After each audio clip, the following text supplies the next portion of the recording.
क्या यीशु मसीह अंग्रेजों के परमेश्वर हैं? यीशु मसीह ने पंजाब के लिए, इंडिया के लिए क्या किया? क्या आप जानते हैं कि एक समय था कि जब पंजाब और गोवा का गवर्नर एक यहूदी था? क्या आप जानते हैं कि राजा सुलेमान इंडिया के साथ व्यापार करता था? जो भवन सुलेमान ने बनाया था, उसमें जिस चंदन की लकड़ी और सोने का इस्तेमाल किया गया था, वे सब इंडिया से इंपोर्ट किया जाता था। जो लोग ये बोलते हैं कि यीशु मसीह अंग्रेजों का परमेश्वर है, वो ये मन घड़त बातें बोलकर लोगों को ये बताते हैं कि हम भेड़ चाल हैं और हमें कुछ नहीं पता। एक छोटे से बच्चे को जो स्कूल में पढ़ता है, उसे भी ये पता होगा कि यीशु मसीह का जन्म अमेरिका, कनाडा या इंग्लैंड में नहीं, बल्कि बैतलहम इजराइल में हुआ, जो कि एशिया में है। इजराइल में अंग्रेज लोग नहीं रहते। इजराइल एशिया में है। उनकी मातृभाषा अंग्रेजी नहीं, बल्कि इब्रानी भाषा है। यीशु मसीह का जन्म एक यहूदी परिवार में हुआ था। उनके माता पिता यहूदी थे और यहूदी रीति रिवाजों के अनुसार ही यीशु मसीह का खतना किया गया था। लूका अध्याय 2 की 21 आयत में लिखा, जब 8 दिन पूरे हुए और उसके खतने का समय आया तो उसका नाम यीशु रखा गया, जो स्वर्ग दूत ने उसके पेट में आने से पहले कहा था। यीशु मसीह एक यहूदी थे। जो लोग बोलते हैं कि यहूदी लोग क्रिसमस नहीं मनाते तो हम क्यों मनाएं, या ये बोलते हैं कि यहूदी लोग यीशु मसीह को नहीं मानते तो हम क्यों माने, तो मैं आपको बताना चाहता हूँ कि आपको ये पता ही नहीं कि यहूदी लोग हैं कौन, वे किसकी आराधना करते हैं। आपको कुछ नहीं पता कि यहूदी और क्रिश्चियंस में क्या अंतर है। यीशु मसीह खुद यहूदी थे और सबसे पहले लोग जिन्होंने यीशु मसीह पर विश्वास किया, वे सब यहूदी ही थे। यीशु मसीह के चेले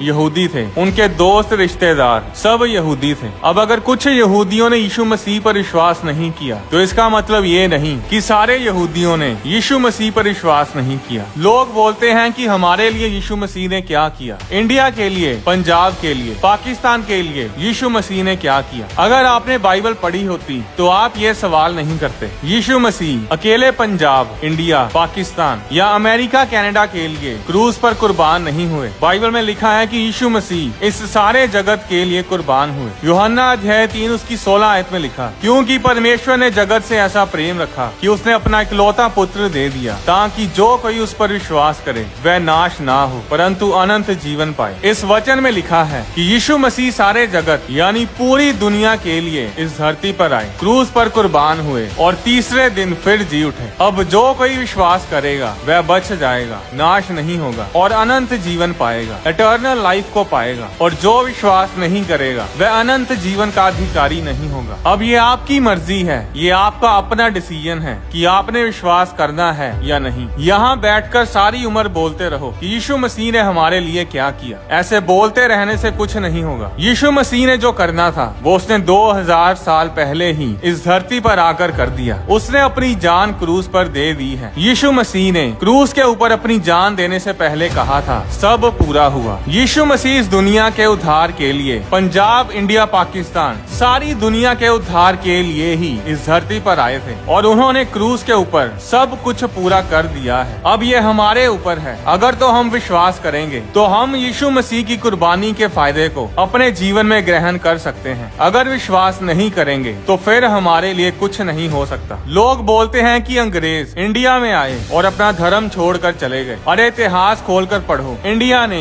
अंग्रेजों से यीशु मसीह के बारे में नहीं सुना। जब ब्रिटिशर्स इंडिया में आए तो इंडिया में पहले से ही लोग क्रिश्चियन थे, लोग यीशु मसीह को फॉलो करते थे। अब अंग्रेजों से पहले ये क्रिश्चियन इंडिया में कहां से आए? इंडिया ने यीशु मसीह का प्रचार 52 AD में संत थॉमस के द्वारा सुना था, यानी तकरीबन 2000 साल पहले से ही इंडियंस को यीशु मसीह के बारे में पता चल चुका था। संत थॉमस यीशु मसीह के 12 चेलों में से एक था। संत थॉमस वो चेला था जिसने डायरेक्ट यीशु मसीह से प्रचार को सुना था, डायरेक्ट यीशु मसीह से सब कुछ सीखा और फिर यही चेला यीशु मसीह की आज्ञा के अनुसार इंडिया में, केरला में आया, जहाँ पर उसने बहुत सारे इंडियंस को प्रचार किया। और जब कुछ जेलसी से भरे लोगों ने ये देखा कि थॉमस के प्रचार को सुनकर लोग यीशु मसीह के पीछे चलने लगे हैं, तो उन जेलसी से भरे लोगों ने 72 AD में संत थॉमस को मार डाला। वो पहाड़ जहाँ पर संत थॉमस शहीद हुए वो तमिलनाडु इंडिया में ही है और उसे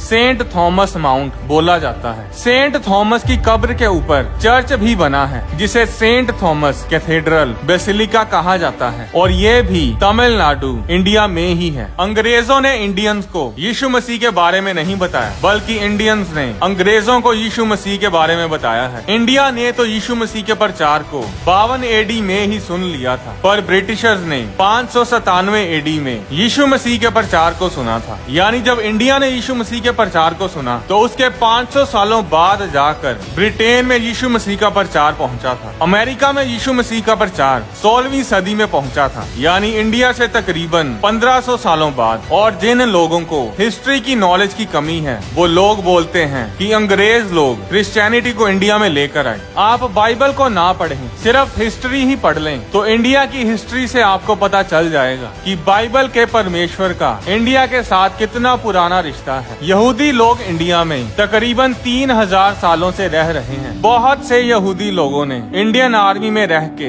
इंडिया की सेवा की है। लेफ्टिनेंट जनरल JFR जेकब एक यहूदी थे जो कि इंडियन आर्मी में जनरल ऑफिसर थे। बांग्लादेश लिबरेशन वॉर 1971 में उन्होंने बड़ी अहम भूमिका निभाई। फिर 1998 में वे गोवा के गवर्नर भी बने और 1999 में JFR जेकब पंजाब के 24वें गवर्नर बने। उनका बड़ा भाई मॉरिस जेकब पंजाब रेजिमेंट की 2nd बटालियन की तरफ से 2nd वर्ल्ड वॉर में लड़े। 1947 में जब इंडिया आजाद हुआ तो आजाद इंडिया की पहली मिस इंडिया एक यहूदी थी। उसका नाम था एस्थर विक्टोरिया ब्राहम। उन्हें लोग प्रमीला के नाम से भी जानते हैं। एस्थर विक्टोरिया ब्राहम भारत की पहली मिस इंडिया, पहली वुमेन फिल्म प्रोड्यूसर, 1940s की फैशन आइकन, मॉडल और एक्ट्रेस थी। फिर प्रमीला का बेटा Haider Ali Indian film actor और स्क्रीन राइटर थे। ऋतिक रोशन की मूवी जोधा अकबर के राइटर हैदर अली थे। एक्ट्रेस रूबी मायर्स जिसे सुलोचना के नाम से भी जाना जाता है एक यहूदी एक्ट्रेस थी और वह पहली इंडियन औरत थी जिसने इंडियन साइलेंट फिल्म में एक्टिंग की शुरुआत की थी। साइलेंट फिल्म वो होती है जिसमें कोई डायलॉग नहीं होता, जैसे चार्ली चैपलिन की कॉमेडी मूवीज। रूबी मायर्स को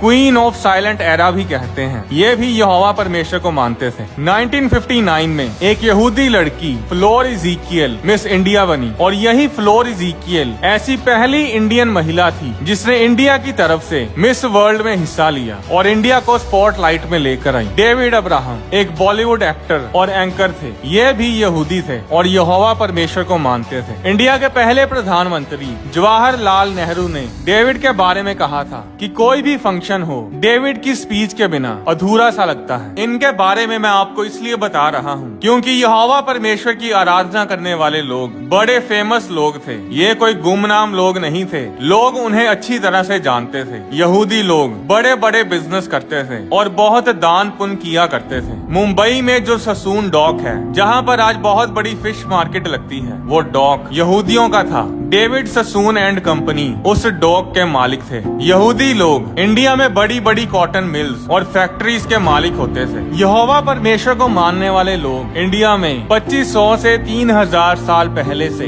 रह रहे हैं। बहुत से यहूदी और क्रिश्चियन राजाओं ने इंडिया में राज्य किया है। बाइबल में एस्थर की पुस्तक अध्याय 1 उसकी 1 आयत में लिखा, शेर्श नामक राजा के दिनों में ये बात हुई। ये वही शेर्श है जो 127 प्रांतों पर अर्थात हिंदुस्तान से लेकर कूश देश तक राज्य करता था। राजा शेर्श की रानी का नाम एस्थर था और वो यहोवा परमेश्वर को मानती थी। राजा शेर्श ने 480 BC के आसपास इंडिया पर राज्य किया। मार्को पोलो जब 1292 में इंडिया आया तो उसने अपनी ट्रैवल लिटरेचर में बताया कि इंडिया में मालाबार कोस्ट पर क्रिश्चियंस पहले से ही मौजूद थे। राजा थोमा सन 1400 के आसपास साउथ इंडिया में कोचीन के राज्य के क्रिश्चियन राजा थे। इजराइल और इंडिया 3000 सालों से आपस में बिजनेस कर रहे हैं। बाइबल में लिखा है कि राजा सुलेमान जो दुनिया का सबसे अमीर और सबसे बुद्धिमान राजा था वो इंडिया से बहुत सारी बहुमूल्य चीजें इंपोर्ट करवाता था। चंदन की लकड़ी,